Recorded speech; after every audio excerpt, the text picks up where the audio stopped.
இயேசு கிறிஸ்துவில் அன்புக்குரிய சகோதர சகோதரிகளை, இன்று நாம் மார்த்தாவுடைய நினைவு நாளை கொண்டாடி கொண்டிருக்கிறோம். இந்த மார்த்தா லாசர் மரியா இவர்களோடு பிறந்தவர், பெத்தானியாவை சார்ந்தவர். இந்த மார்த்தாவுடைய வாழ்க்கையிலே இரண்டு பக்கங்களை நம்மால் பார்க்க முடிகிறது. யோவான் நற்செய்தியாளர் இன்றைய நற்செய்தியிலே நம்ம வாசிக்க கேட்டோம். மார்த்தாவினுடைய ஆழ்ந்த விசுவாசத்தை அடிக்கடி சுட்டி காட்டுவதை நம்மால் பார்க்க முடிகிறது. லாசர் இறந்து போய்விட்டார். வீட்டிலே இருந்து இவர்கள் அழுது கொண்டு மண்டியிட்டு தன் ஒரே சகோதரன் இறந்து விட்டானே என்று அழுது கொண்டு இருக்க வேண்டும். ஆனால் மார்த்தா என்ன செய்கிறாள்? இயேசு வருகிறார் என்று கேள்விப்பட்டவுடனே அவரை எதிர்கொண்டு சென்று அவரை சந்திக்கிறார். அந்த சந்தித்தலின் போது நடந்த உரையாடல் தான் இன்றைய நற்செய்தியிலே நம்ம பார்க்கிறோம். இயேசுவை பார்த்தவுடனே அவள் என்ன சொல்லுகிறார்? ஆண்டவரே, நீர் இங்கே இருந்திருந்தால் என் சகோதரன் இறந்திருக்க மாட்டான். என்ன ஒரு விசுவாசம் பாருங்க! கடவுள் மீது, கடவுளின் வார்த்தையின் மீது அந்த பெண்மணி கொண்டிருந்த ஆழ்ந்த விசுவாசத்தை பாருங்கள். இப்பொழுது கூட நீர் கேட்பதை கடவுள் உமக்கு கொடுப்பார் என்பது எனக்கு தெரியும். உன் சகோதரன் உயிர்த்தெழுவான் என்று இறைமகன் இயேசு சொன்ன உடனே அவர்களது பதிலை பாருங்கள்.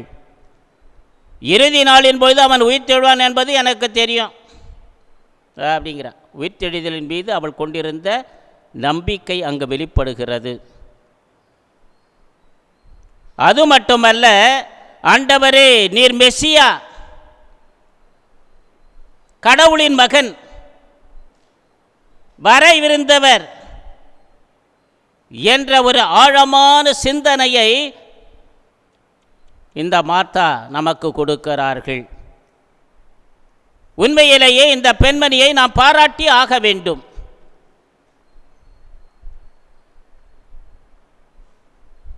இது நமக்கு ஒரு சிறந்த பாடமாகவும் இருக்கிறது.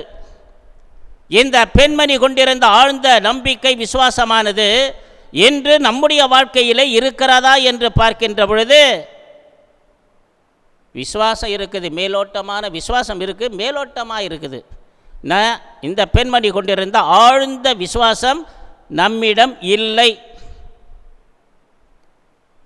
மறுபக்கம் பார்க்கின்ற பொழுது லூக்கா இந்த பெண்மணியுடைய மறுபக்கத்தை எடுத்து சொல்லுகிறார். இறைமகன் இயேசு சொல்லாமலே அந்த வீட்டுக்கு போகிறார். அப்பொழுது முதல்ல வரவேற்கிறது யார்? மார்த்தா தான் வரவேற்கிறா. வாங்க ஆண்டவரே அப்படின்னு சொல்லி கூப்பிடுறாங்க. கூப்பிட்டவங்க என்ன செய்கிறாங்க? உடனே பணிவிடை செய்ய மும்முரமாக இறங்கி விடுகிறாள். ஆனால் மரியா என்ன செய்கிறாள்? இயேசுவின் காலடி பாதத்திலே அமர்ந்து அவர் சொல்லுவதை கேட்டுக்கொண்டு இருக்கிறாள். மார்த்தா எதிர்பார்த்தா என்ன? தான் சகோதரி தன்னோட சமைக்கிறது உதவி செய்வாள்னு எதிர்பார்த்தாள். அவள் வரவில்லை. பொறுக்க முடியாமல் இயேசுவிட்டே போய் குறை சொல்கிறான். என்னை தனியாக விட்டுட்டாலே உமக்கு அக்கறை இல்லையா அப்படின்னு. இறைமகன் இயேசுடைய அந்த பதிலை பாருங்கள். தேவையானது ஒன்றே. அவள் அந்த தேவையானதை தேர்ந்தெடுத்து கொண்டாள். அது அவளிடமிருந்து எடுக்கப்படாது. ஆண்டவர் மார்த்தாவை குறை சொல்லுகிறார். ஏன்? அவள் உலக காரியங்களிலே பரபரப்பாக இருக்கிறாள், ஆன்மீக காரியங்களில் அல்ல. ஆனால் இதுவே ஆண்டவனது பாராட்டை எப்படி பெற்றிருக்கலாம்? வரவேற்றவள் கொஞ்ச நேரம் இயேசு சொல்கிறத கேட்டுக்கிட்டு அதுக்கப்புறம் போய் பணிவிடை செய்திருந்தால் ஆண்டவனது பாராட்டை பெற்றிருப்பாள். உங்களை போல காலையில் இன்றைக்கி கோயிலுக்கு ஆண்டவன் சொல்லுவதை கேட்டு அப்புறம் போய் நமது வேலையை செய்வோன்னு வரீங்களே, உண்மையிலேயே நீங்கள் பாராட்டப்பட வேண்டியவர்கள்.